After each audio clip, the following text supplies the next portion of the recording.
বিমানে কিভাবে নামাজ পড়ব? খুবই গুরুত্বপূর্ণ একটি প্রশ্ন। বিমানে আমরা কিভাবে নামাজ পড়ব? হজে, ওমরায় বা সাধারণ সফরে আমাদেরকে অনেক সময় বিমানে নামাজ পড়তে হয়। এই নামাজগুলো পড়ার নিয়মটা কি এবং পবিত্রতা অর্জন করার নিয়মটাই কি? মূল প্রশ্নের উত্তর দেওয়ার আগে ভূমিকা স্বরূপ একটা কথা বলতে চাই, সেটা হলো যে নামাজ সর্বাবস্থা পড়তে হবে। আপনি বিমানে থাকেন, পানিতে থাকেন, যেখানে থাকেন না কেন, আপনি মহাশূন্যেও যদি যান, আপনাকে নামাজ আদায় করতে হবে। কেবলার দিকে ফেরা পরিপূর্ণভাবে সম্ভব না। যতটুকু সম্ভব আপনি জানেন না, ধারণায় করে, অনুমান করে যে কোনোভাবে আপনাকে নামাজ পড়তে হবে। নামাজ এমন একটা ইবাদত, এটা কোনো অবস্থাতে কোনো সময়ের জন্য মাফ হয় না। এই জন্য বিমানে যখন আমরা সফর করব, ট্রাভেল করব, অবশ্যই আমাদেরকে নামাজ পড়তে হবে। প্রশ্ন হলো কিভাবে পড়ব? এর উত্তর হলো, প্রথমত অজুর প্রশ্নটা আসে যে আমরা অজু কিভাবে করব। বিমানে তো অজু করা টাফ। এটার উত্তর হলো যে আমরা অজু করে বিমানে উঠব। অজু করে বিমানে উঠব। ভালো হয়, হজের সফর, ওমরার সফরে পুরুষদের জন্য তো মোজা পরা নিষেধ। এর বাইরে অন্য কোনো সফর হলে যে মোজার উপরে মাসা করা যায়, এরকম মোজা পরে অজু করে তারপর ওঠা। ভেতরে যে ওখানে যে ছোট বেসিন আছে, সেখানে খুব সংক্ষেপে ছোট্ট করে সতর্কতার সাথে হাত মুখটা ধোয়া যায়, পা ধোয়াটা টাফ। সেক্ষেত্রে মোজার উপরে মাসা করলেন, যেহেতু অজু করে মোজা পরে উঠছেন আপনি। এটা হলো সাধারণ সময়ের কথা। হজের সময় বা ওমরার সফরে তো আপনি মোজা পরে উঠতে পারবেন না, যেহেতু আপনি এহরামরত আছেন। সেক্ষেত্রে আপনি কি করবেন? এক্ষেত্রে যদি মনে হয় যে ফ্লাই করার আধা ঘন্টা 1 ঘন্টা পরে ওয়াক্ত হবে, তাহলে আপনি অজু করে ওঠেন, এই অজু রেখে নামাজ পড়বেন। আর যদি মনে হয় যে ফ্লাই করার 3 ঘন্টা 4 ঘন্টা পরে ওয়াক্ত হবে, তাহলে সেই ওয়াক্তটা আপনি আপনার ফ্লাইট ল্যান্ড করার পরে যদি থাকে, তাহলে ফাইন, সেখানে গিয়ে আদায় করবেন, নেমে আদায় করবেন যে এয়ারপোর্টে। আর যদি নামার পর আর ওয়াক্ত থাকবে না, এরকম হয়, তাহলে আপনাকে বিমানে নামাজ পড়তেই হবে। সাধারণত সৌদি এয়ারলাইন্সে নামাজ পড়ার জন্য একটা জায়গা থাকে, পালা করে করে, গ্রুপ করে করে সেখানে নামাজ পড়ে নেওয়া যায়। অন্য ফ্লাইটগুলোতে সাধারণত নামাজ জায়গা থাকে না, কিন্তু হাজিদের জন্য ডেডিকেটেড যে ফ্লাইটগুলো থাকে, সেগুলোতে হাজিদেরকে নামাজ পড়তে সাধারণত ওরা ডিস্টার্ব করে না। বিভিন্ন স্পেস আছে, সেই স্পেসগুলোতে দাঁড়িয়ে নামাজ পড়া যায়। তবে এক্ষেত্রে শুধু ফরজটুকু আদায় করতে হবে, শুধু 2 রাকাত আদায় করতে হবে, যাতে করে অন্যান্য মানুষরাও নামাজ পড়তে পারে। যারা দাঁড়িয়ে নামাজ পড়তে পারেন না বিমানে বা আপনার সাধারণ অবস্থাতে, তারা যেহেতু হজের বা ওমরার ফ্লাইটগুলো কেবলার দিকেই যায়, অতএব তারা সিটে বসেও নামাজ পড়তে পারবেন।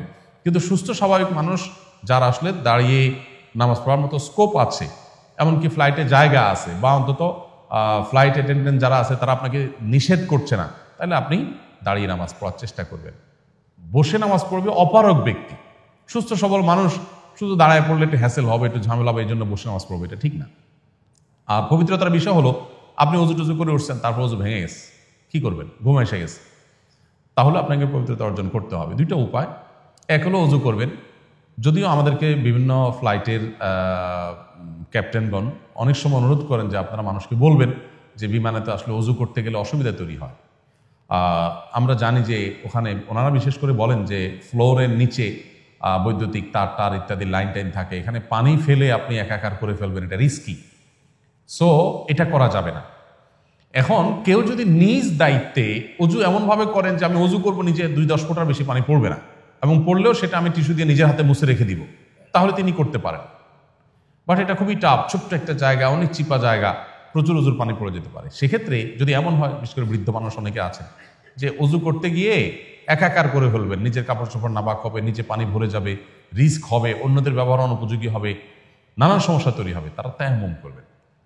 কারণ আপনি অপারগ হলে তায়াম্মুম করতে পারেন, অপারগ হয়ে গেলে তখন তায়াম্মুম করার স্কোপ আছে। এক্ষেত্রে তায়াম্মুমের মাটি অনেক সময় ওদের কাছে, হজের ফ্লাইটগুলোতে তায়াম্মুমের মাটি অনেক সময় থাকে, ছোট্ট একটা সাবানের শেপ দিয়ে তারা দেয়। আর ভালো হয় আমরা সাথে যদি একটু ছোট্ট একটা টুকরা নিয়ে যাই, টিস্যুতে পেঁচায়, ওইটা আমরা মাসায় করলাম, হাতের মধ্যে এরকম একটা ডলা দিয়ে, এরপরে ধুলাগুলো ফেলে দিয়ে মুখে একবার মুছলাম, আবার ডলা দিয়ে ঝাড়া দিয়ে, এরপরে আমরা হাত কনুই পাও সহ মাসা করলাম, শেষ। 2 বার শুধু হাত এবং মুখ মাসা করলে তায়াম্মুম হয়ে গেল। আর যাদের এরকম সতর্কতার সাথে অজু করার সুযোগ আছে, যারা ইয়াং আছেন, তারা হিম্মত করতেই পারেন, কোনো অসুবিধা নেই, যে খুবই সতর্কতার সাথে করা যায়। সেক্ষেত্রে আপনি অজু করে নামাজ পড়লেন। আমি ওমরার সফরে বা হজ থেকে ফেরার ফ্লাইটে অনেকবার দেখেছি এরকম যে হাজি সাহেব, আস্ত হাজি, নামাজ পড়ছেন না। এবং গত বছরের একটা ঘটনা আমার মনে পড়ে। আমরা হজ করে আসছিলাম, থার্ড ক্যারিয়ারে আসছিলাম, সম্ভবত কুয়েত এয়ারওয়েজে আসছিলাম। সেখানে আমাদের সামনের সিটে একজন মুরব্বী আর ওনার ওয়াইফ, ওনারা দুজন বোঝাই যাচ্ছে ওমরা হজ করে আসতেছে। মুরব্বীর চুল চাষা, ড্রেস আপ, লাগেজ সব দেখে বোঝা যাচ্ছে। তো পুরো পথ বিমানে ওনারা দুজন বেশ কানে হেডফোন লাগায় বেশ জম্পেশ হয়ে তারা ফিল্ম দেখতে দেখতে আসছে এবং খুব বাজে অবস্থা। তো আমাদের সাথে এক ভাই, উনি যা উঠে বলছে, এক পর্যায়ে সহ্য করতে না পারে বলছে যে চাচি হজ করে আসছেন আর বাড়িতে যাওয়া পারেন না, এখন শুরু করছেন ফিল্ম দেখা, নামাজে একক তো পড়েন নাই। আমরা সবাই পড়লাম, আর তো আগুন হয়ে গেছে। হ্যাঁ, তোমার কাছে শিখতে হবে, মূর্খ কোথাকার, পুরা গোষ্ঠী উদ্ধার করে ফেলছে। এই হলো আমাদের হাজী সাহেবদের অবস্থা। আমি অনেকে যখন বলি ভাই নামাজ পড়বেন না, বলছে কিভাবে নামাজ পড়বেন? যিনি এই কথাটা বলতেছেন উনি পান খাচ্ছেন। তো আমি যদি পাল্টা প্রশ্ন করি, এই 10,000 ফিট উপরে পান পাইলেন কোত্থেকে? আপনি তো জানেন যে আপনাকে বিমানে ভাত তরকারি দিলেও পান দিবে না, এই জন্য পানটা নিয়ে আসছেন সাথে, সুপারিটা নিয়ে আসছেন সাথে খাওয়ার জন্য। বাট নামাজের সময় হয়েছে বলতেছেন যে কিভাবে নামাজ পড়বো? আপনার নামাজের ব্যবস্থা আপনাকে করতে হবে, কিন্তু আপনাকে পড়তেই হবে। আল্লাহ আমাদের তৌফিক দান করুন।